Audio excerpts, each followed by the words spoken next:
Hello, hello, my friends. Thank you so much for hopping on today. Very exciting day because I have all the goods in front of me. I will reveal here in one moment everything that is in my pantry. Second episode of our series of the kitchen raid. Last time we looked in my refrigerator. I will link that video below. Remember, if you do like this video and this content, then please go ahead and click that subscribe button. Click the notifications button if you want to be notified when I do drop these new videos. So, all the things here, okay? I literally just pulled everything out of my pantry, so there's no rhyme or reason. There's no order of things. We're just gonna flow. We're gonna let it flow. I'm gonna let you know as we go, okay? So, steel cut oats right in front of me. That's why I chose this first. I eat them pretty much every single day. I get the organic, I get the gluten-free Bob's Red Mill, buy it from Whole Foods, buy it wherever you can, but typically you can only find the organic steel cut at specialty stores, Raisin Rack if you are local to Columbus, Ohio. Love the Bob's Red Mill brand. I get the rolled oats as well, and I get the oat flour. So, sorry, that almost tipped you over. Okay, so Bob's Red Mill, he has a gluten-free oat flour.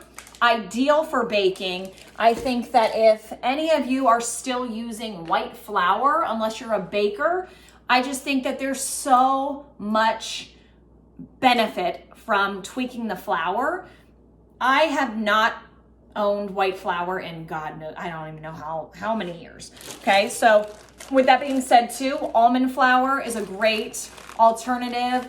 Coconut flour, you can buy the paleo flour, all different kinds of flour out there, but if you are baking, just know that there are so many other options.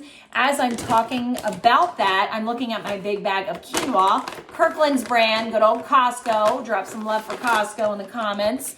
So you can actually do baking with quinoa. There's quinoa flour as well, or you can use quinoa, make it, and then I know that I make egg muffins with it. So instead of using a flour, I'll use quinoa. So many different ways that you can use quinoa and other flours, okay? So the right rice, this actually is something that I started buying way back when I was ill with some kind of a something. I think it was COVID, before COVID was a thing. And so this is made from vegetables, high protein, 10 grams of protein, 25 carbs, whereas regular basic rice is very high glycemic. White rice is very high glycemic. If you watch and follow my videos, you know that low glycemic is the way to go for a world of reasons, not just fat burning, but preventative for diabetes and all of that stuff. So Banza, my next brand. Banza is an incredible brand. They have rice now, high protein rice, high fiber rice. They also have linguine, they have spaghetti, they have penne, they have spirals, they have all the things, okay? So this goes to say the same with flour as your spaghetti. If you are still consuming regular pasta like day in and day out and you eat a lot of it, then try to swap at least 50% of the time. You don't have to be 100% on any of this, but just where you can really find places you can substitute, that's the key. 80-20. You don't have to completely omit anything ever from your diet if you are doing an 80-20 or even a 90-10. So that's what I preach to my clients is just look at the areas in which you can sub it in and your family won't really notice it that much, and then save what you really love for just that, have it when you really want it. Okay, so talking about baking, I have two things here made by Swerve. Honestly, I had never really given Swerve a try up until about a month ago. And, it was Valentine's Day was coming up. I wanted to start baking with my daughter. And I thought, what, the heck with it. I'm going to give it a go. Not too shabby, I will say. And I actually tweaked this recipe just a little bit. Used, instead of vegetable oil, I used coconut oil. Worked like a charm. So this is a really good sweetener. I will say it's very sweet. So if you want to kind of adjust, I wouldn't say it's exact sugar to this, and it may just be because it's a confectioner's sugar, but very sweet, very good, but very sweet. Okay, talking about sweets, Lily's. Y'all need to have some Lily's in your life. If you have not tried this brand, I actually tried the bar. It was a salted caramel. Honestly, I'm 37 years old. I've never had salted caramel chocolate ever in my life. I've heard people hyping it up. Salted caramel ice cream, salted caramel this. Never had it. And I tried it in the Lily's chocolate. Amazing, amazing. So I use her, whoever Lily is, I use her baking chips. I love it. And when I'm sipping on my coffee, I actually break off a couple pieces of the bar chocolate, have a little chocolate, have a little bit of coffee. It's incredible, incredible, incredible. There's dark chocolate, there's semi-sweet, all the options there for you, okay? So going on the sweet, or, you know, at least not savory, my daughter loves snacks. She loves snacks. I cannot deny it, okay? So, and I don't even want to blame it on toddler life, because I know everyone's like, well, they're just a kid. They just need to snack. I don't really think that's the case. However, that's the case with my daughter. So I'm going to embrace it, and I'm going to try to have her snack on a healthier level, if that's even a thing. So this is a healthier option. Is it the healthiest? Absolutely not. But you do what you can do. Beggars cannot be choosers. So gluten-free, they're really good, actually. Another snack that I get her, Hippies. If you guys have never tried the Hippies, you know that we love Hippies in this household because we get it from Costco. And it is a vegan treat. It's like a puff, a cheese puff.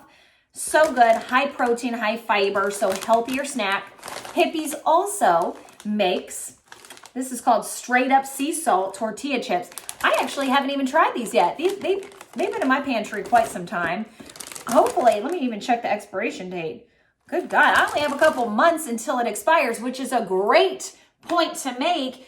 If you have things in your pantry that have an expiration date of like 3 years from now, it's probably no good. Okay, it's probably no good. Maybe according to the expiration date, but according to nutritional value, and probably not so much. Okay, so let's look at canned foods, talking about that expiration date, because Hunt's, and I'm sure other brands have it, but the fire roasted diced, you can get this in like a garlic flavor as well. I swear by this. It's such a good thing to keep in your pantry.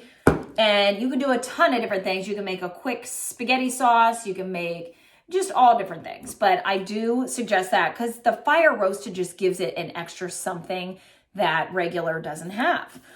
Now, soup. Soup is something that so many people ask me about, and I just have never really had that soup love. And I never feel really fulfilled when I have soup. Although I know that a lot of people do. And when I'm sick, of course, that's the one thing that you tend to want is soup. I don't know about chili, but it's really hard to find good quality plant-based soup or chili even that has high protein, high fiber. It's not high glycemic, meaning carbs are outrageous, protein is low. And so this brand is something that I saw, and it actually was on, it's the Woohoo savings at Kroger, and Amy's Organic Chili, black bean, low fat, medium. That's what it says, low fat, medium. So medium spice, low fat, and so high protein when it comes to plant-based and all that. So 12 grams of protein, 3 grams of fat, 30 net impact carbs. So it's not terrible. Not terrible when it comes to plant-based, okay? So that's a great option. And then let's go back to my daughter. She loves herself some macaroni and cheese. Who doesn't as a little? She's still a toddler, but I feel like she's growing so quickly, too quickly. Annie's is a good organic brand. They actually have a vegan brand, and I don't know why they don't have it in the box, but anyhow, to kind of piggyback off of that, Daya has these cheese packets. So it is dairy-free cheese. And no, you shouldn't be eating this like every single day, multiple times a day. However, substituting anywhere you can to remove dairy, in my opinion, is such a great way to expedite the process, whether it be weight loss or GI distress or bloating. I feel like dairy is the one thing that I always try to remove, or at least take out 85% of the dairy, if at all possible. So a lot of things that you're consuming probably do contain dairy. You know, a lot of people, let's move along to the protein powder that I have here. A lot of people are consuming whey protein. Honestly, if you get the bubble gut or whatever, you know, everyone like laughs about their gas and bubble gut and, oh, my bloating and distension. If you are consuming whey protein, that's probably it. And people don't realize, they're like, oh, I'm dairy free. And then I ask, what kind of protein powder are you using? Oh, it's whey or whey and casein blend or whey. And I'm like, well, you just said you're dairy free, so that doesn't make any sense. So let's try to go plant-based. Propello Life is a local brand to Columbus, Ohio. Pure, clean protein. Love it. I love it, love it, love it. There are other incredible brands as well. I love Isogenics protein. Very clean, plant-based, high quality, love it. And a lot of other brands, so drop in the comments your favorite brand. I always love to see other people's favorites. PB Fit, you can get it from Costco in this big tub, very cost friendly. And let's see, we're just hopping around. Oh, another snack. Crunch Masters I have here because Costco stopped selling Mary's Gone crackers. I'm a cracker queen. I love the crunch. I love the salt. And so this is just something that I kind of like snack on as I'm making my lunch and my dinner. I know that's terrible, but you know what? It is what it is. And if I want to nip that in the bud one day, I will. But for now, we're going to keep it. Just like we're going to keep this bread, my friends. Okay, so all different types of bread out there. It can be very overwhelming. I honestly feel that the one brand that you should have in your freezer, because typically if it is gluten-free, kosher, vegan, all the things, it's gonna probably be in the freezer section. So it's Be-Free, B-F-R-E-E brand. And heck, I'll just show you, even though we're not discussing freezer stuff, but, well, you can't really see it because I keep it in there. But they're long slices.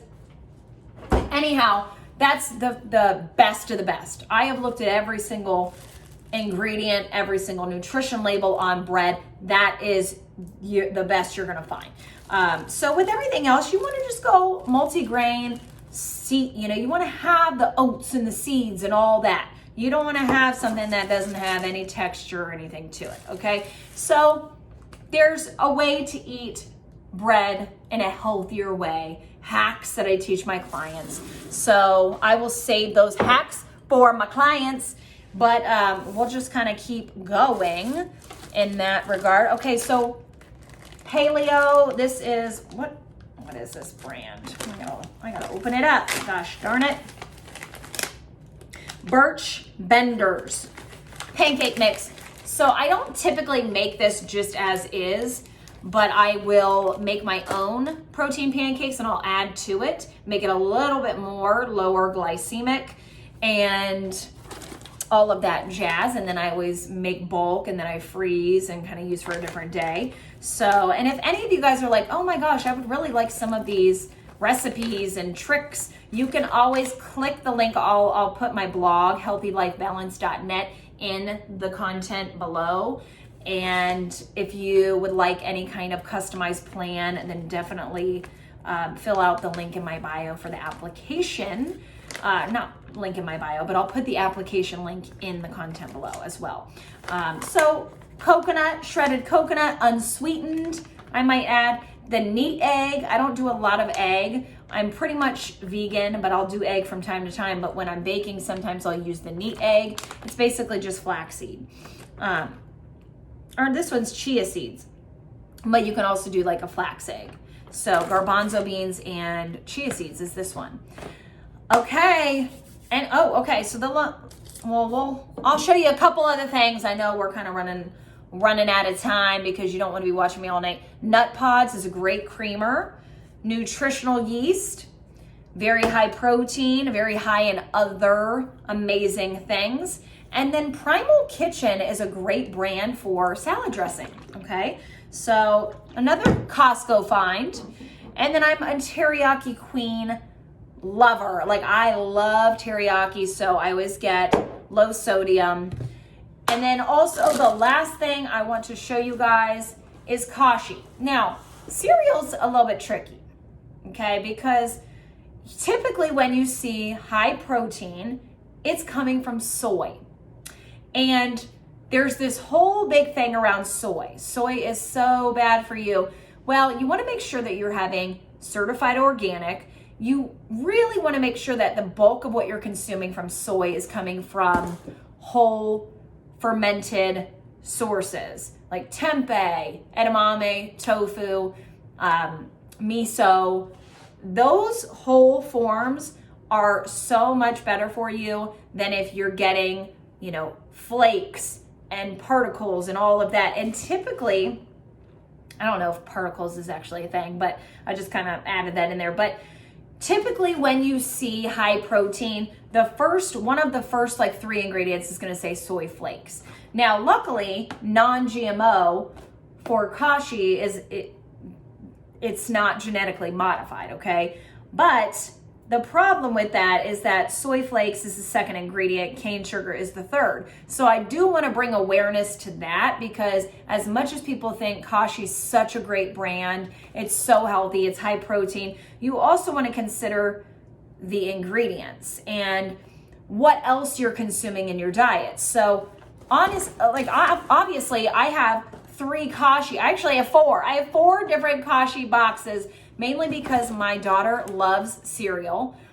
But from time to time, I like it. But I would never just sit down and have a bowl of kashi cereal, because I want to make sure I'm consuming enough protein and fiber beforehand.